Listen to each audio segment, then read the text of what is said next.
This is the new Rolls-Royce Spectre. It's the first electric production car Rolls-Royce has ever made, and it's the most luxurious EV the world has ever seen. In this video, I'll tell you everything you need to know about it. Anyway, I'm Mike Watson, and you're watching Car Wow. Buy, sell, Car Wow. The new Spectre isn't a saloon like the Phantom and the Ghost, and it's definitely not an SUV like the Cullinan. It's a gigantic two-door coupe. But let's get one thing straight. The new Spectre is not a replacement for the old Wraith coupe. For starters, it doesn't have a huge V12 engine like that car, but it's also a whole lot bigger. The Spectre is almost 5.5 metres long and over 2 metres wide. That's more than 18 centimetres longer than the old Wraith and over 13 centimetres wider. It's the same length as a long wheelbase Mercedes S-Class Maybach. It's so big that Rolls-Royce calls it a super coupe. And because of all of this, it's better to think of the new Spectre as a successor to the old Phantom coupe.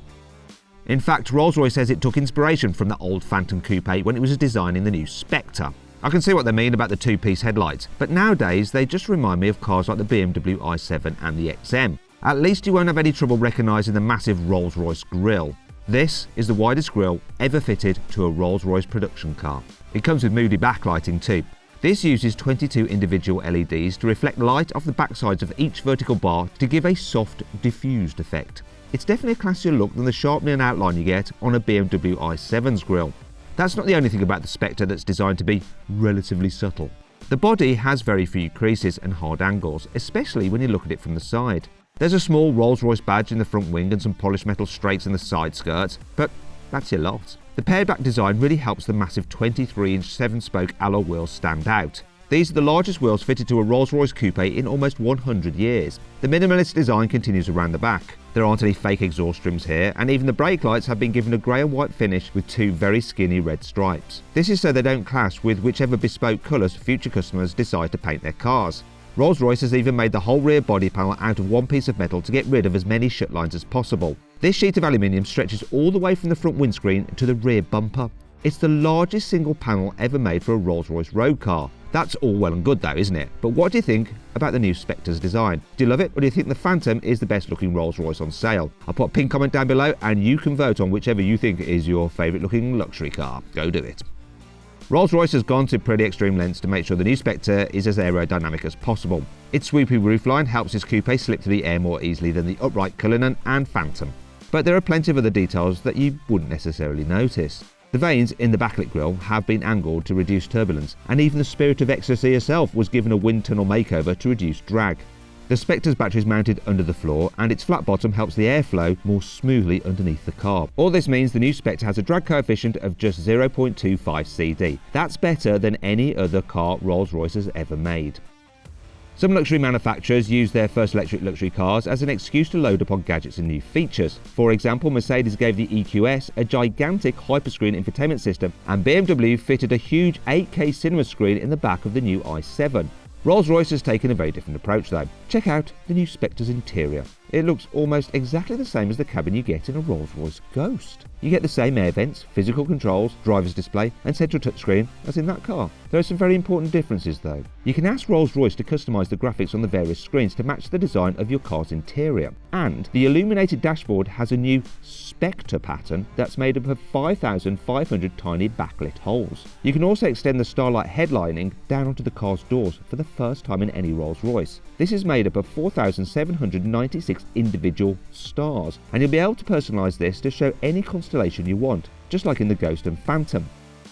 The Spectre is being put through the most intensive testing programme of any Rolls-Royce ever. By the time it goes on sale, various prototypes will have driven more than 1.5 million miles. It will take the average Rolls-Royce owner 400 years to drive their car that far. But Rolls-Royce isn't finished yet. It still has tweaks to make, so it hasn't confirmed a final range figure for its new electric car yet. Although it said the finished car should have around 320 miles of range according to the latest tests. That's a pretty decent figure, but it's almost 70 miles less than the new BMW i7 can manage. That car has up to 387 miles of claimed range. The Mercedes EQS can go even further on a full charge. Mercedes says the longest range versions can drive up to 453 miles on a full battery. But how many Rolls-Royce owners are going to be driving more than 300 miles at a time? They probably have their own helicopters for trips like that.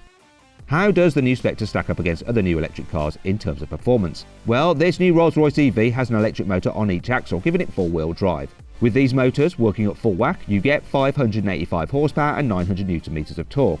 That's enough power to accelerate this ultra-luxurious coupe from 0 to 62 miles an hour in 4.5 seconds. That's a few tenths of a second quicker than the new BMW i7, and it's only about a second slower than the top specification Mercedes EQS 53. What's even more impressive is that the Rolls-Royce Spectre manages to be that quick despite being one of the heaviest road cars you can buy. It tips the scales at 2,975 kilos. That's more than 300 kilograms heavier than Rolls-Royce's Cullinan. Let's put raw speed to one side for a second. You don't buy Rolls-Royce because it's sporty to drive, do you? You buy one because you want to waft about in silence, and driving the Spectre is probably going to feel like sitting in a sensory deprivation chamber. For starters, it comes with electric motors instead of an internal combustion engine, so there'll be almost no noise at all when you push accelerator. And Rolls-Royce has also found a way to use the Spectre's huge battery as a massive piece of sound deadening. Unlike most electric cars, the battery also helps make the car's chassis more rigid. Overall, the new car is 30% stiffer than any previous Rolls-Royce production car. In fact, it's so rigid, Rolls has managed to get rid of the additional wishbone dampers it fits to cars like the Ghosts. The Spectre just doesn't need them. You do still get adaptive dampers and active anti-roll systems though, and these help stop the car leaning in tight corners. They can disconnect when you're driving in a straight line to help the car deal with bumps more comfortably as well. Rolls-Royce's four-wheel steering system has also been retuned to help make the Spectre more manoeuvrable at low speeds and super stable when you're cruising. And the electronics that control all these systems have been completely redesigned to help them react even faster than before. The upside of this is that the Spectre can react to changing conditions more quickly to make sure it always feels as comfortable as possible to drive.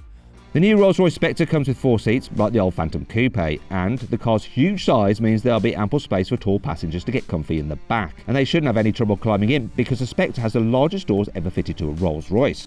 Sadly, Rolls-Royce hasn't made use of the space in the bonnet because there's no internal combustion engine to store luggage. This is partly because of the wiring for the car's electrical systems, which take up all that room. But it's also because the huge grille and front wings mean a front boot wouldn't be possible to access elegantly, apparently. Well, that's what Rolls-Royce says.